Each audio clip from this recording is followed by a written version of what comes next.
equations had predicted, the transverse wave, Tesla got on a boat, went to Europe, visited Hertz, and showed him experiments to refute that and show him that it was longitudinal.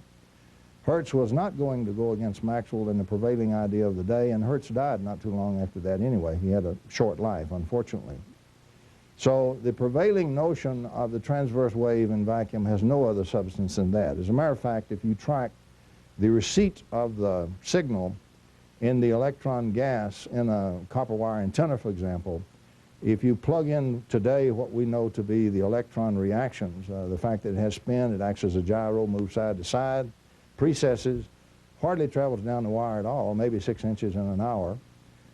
If you actually plug all that in, what you will find out is it's gyro precession of the electrons that we're actually measuring.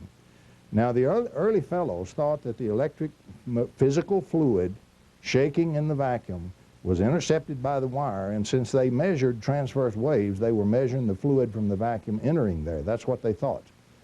The electron hadn't even been discovered yet. The molecule was just a blob. And so they put together the theory with all of that stuff missing. It's seriously in need of total overhaul.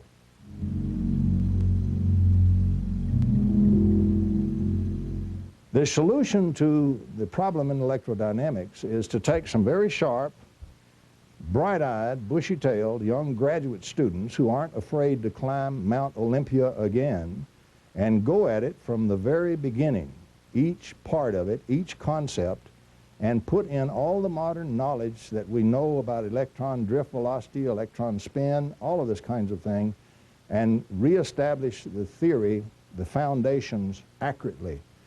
Put in the longitudinal wave that we can show exists. We would like to contribute the electromagnetic mechanism that generates the flow of time, because I've published that obscurely.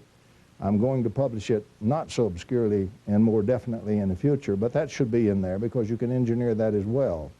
There are many other things that should be in there that many of the foundation physicists also have pointed out.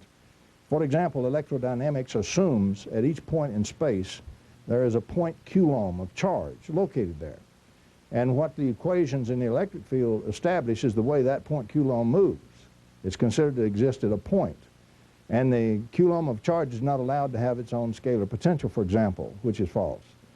If they're doing magnetic field, you assume there's a unit north pole sitting there. And the way that north pole moves in space is what the field predicts. Now, of course, that's nonsense. None of that exists in the space. So we should correct all of that again and overhaul this stuff that's over 100 years old. We have had magnificent success with the electromagnetics we have.